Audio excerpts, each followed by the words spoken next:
Okay, this is part two. This is where I actually get into what's wrong with your video, all the points that were wrong. At the risk of being taken out of context, or to avoid being taken out of context, I'm going to actually splice your video into this. I hope that's okay. Uh, Here we go.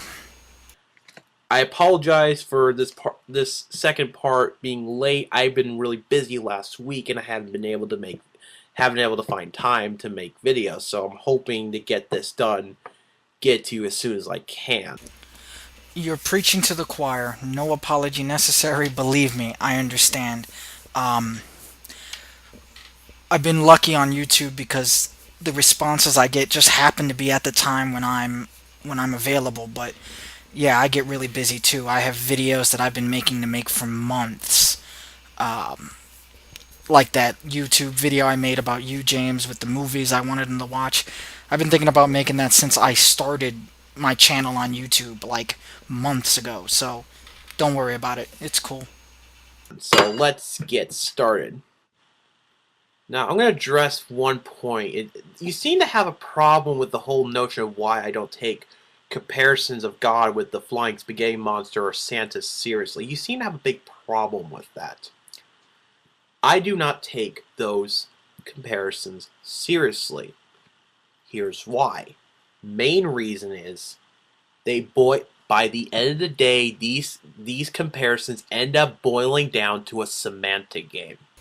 Only to someone who completely misunderstands what those arguments were originally made to illustrate, like you, unfortunately, and William Lane Craig, which you use later, which is just. They are useless comparisons to an idea of what theists are claiming. No, they aren't.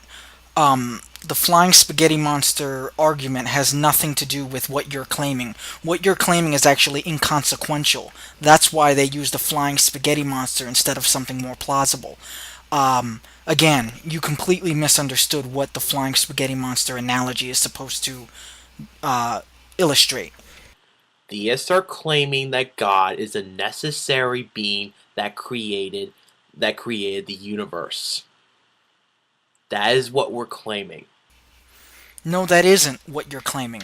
You're claiming that God is a necessary being that created the universe, and many other traits you're applying to him. That's what the flying spaghetti monster argument is dealing with. It knows. It's granting you that first premise. It's debate etiquette. We're granting you that God is a timeless being that created the universe. What we're dealing with is everything after that point. Why does that timeless entity need to be Yahweh Elohim? Why can't it be any other god? Why can't it be a flying spaghetti monster? Is that an improbable example? Yes, it's improbable on purpose. It's improbable because just as you cannot show that your God is jealous, like you say, like the Bible says he is, that he enjoys the smell of burnt flesh, kind of specific, isn't it? Tell me, is that necessary for the creation of the universe? The flying spaghetti monster or Santa does not compare because they are not necessary beings. If you want to demonstrate that they are necessary beings, like we're claiming that God is, you have to demonstrate that Santa Claus, the flying spaghetti monster, are timeless, spaceless, immaterial beings that created the universe. No, we don't have to demonstrate that. That's the point of the analogy. We're granting you that premise. We're granting you the premise that a timeless, all-powerful entity created the universe. After that, you have to demonstrate any specific characteristics you attribute to that all-powerful entity. That's why we're using the example of a flying spaghetti monster. We can't show you. We can demonstrate that it's all powerful and that it created the universe, not because we actually can, but because we're granting that premise. We're in an agreement to grant that premise. What we're asking you is, why does that thing have to be Jesus? Is it not ethnocentric to think that you figured out that entity? Even though your evidence is interchangeable with every other religion, what makes you think that that entity is not a flying spaghetti monster? We don't have to show you that those things are necessary. We don't believe in those things. We're showing you that your argument only gets you to deism. We're showing you that theists are not claiming that.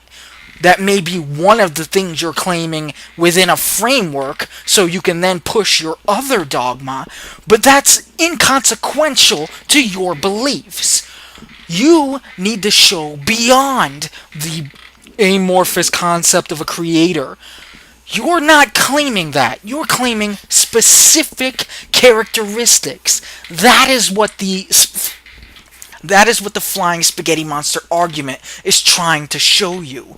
Even if it were necessary, you need to demonstrate why it's necessarily Yahweh Elohim. Why can't you grasp that? You are completely strawmanning the argument. It is an excellent argument. So is the pink unicorn. So is Russell's teapot. Not because of the structure of what they are. He can't prove that that teapot created the universe. He can't prove that that unicorn is there. The point is until you can prove something is there, you cannot attribute characteristics to it. By the end of the day, it is a semantic argument. Only if you don't know what a metaphor, an analogy, or a thought experiment is, or what the word semantic means. Or you strawman the argument to the point where it is a semantic argument, like you did. Because if you're one other thing I want to point out. The Flying Spaghetti Monster is a parody. A somewhat amusing parody, but a parody nonetheless. No, it isn't. The Flying Spaghetti Monster is called satire. It's a sarcastic sort of metaphor for something political or religious. It is not a parody. It is a thought experiment. Now, the Church of the Flying Spaghetti Monster is parodying religious organizations, which in itself is political satire. You don't know what you're talking about. It doesn't answer any questions regarding what we're claiming to be at the universe. It's not supposed to. That's not what that argument's for. Let me give you a brief understanding of what we are claiming what God is. Please don't. We are claiming that a higher intelligence and a higher intelligent agent created everything. The universe, all the way to our solar systems, to the Earth. That is what we're claiming that God is. That is what we call God. By the end of the day, when you're trying to compare God to the Flying Spaghetti Monster, you are playing a semantic game.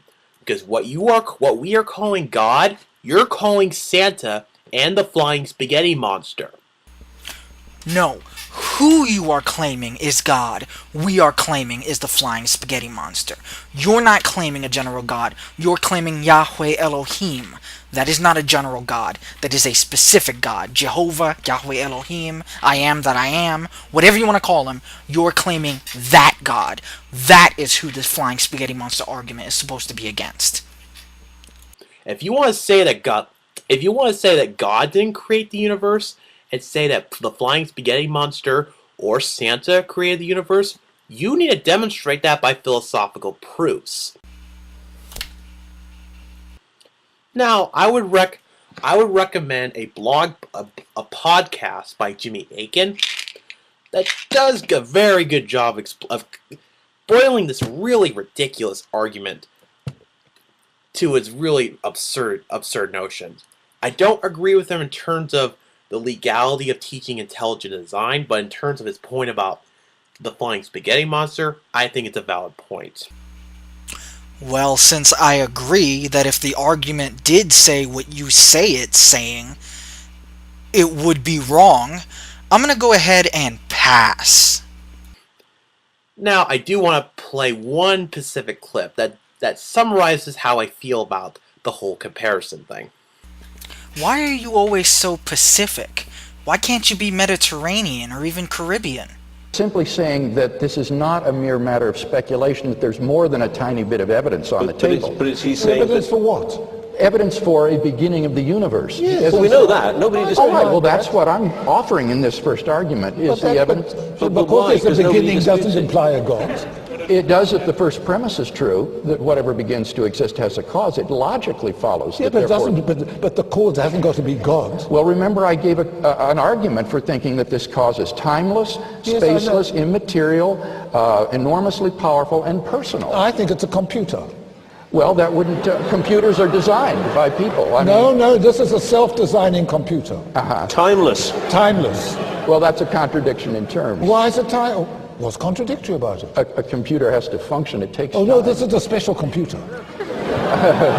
Yeah, but it has to be logically coherent. Oh, it's logically coherent. Yes, you have to be Oh logically no, coherent. this And computer besides- is amazing. No, besides, it would have to be, as I said, a personal being. No. And a computer is a physical... Not this computer. Object. Oh Well, then- no. Okay, see, what you're doing is you're actually, what you're calling a computer is really God. A non-physical,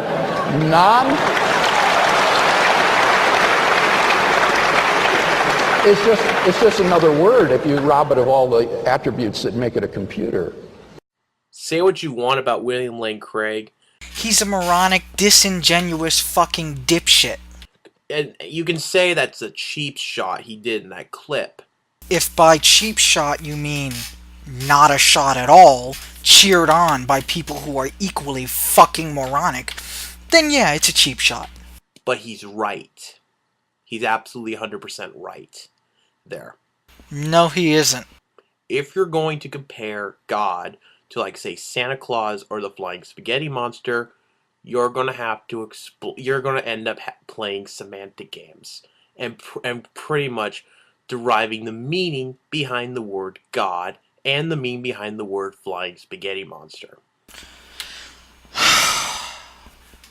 The point of the argument is actually the point you're making.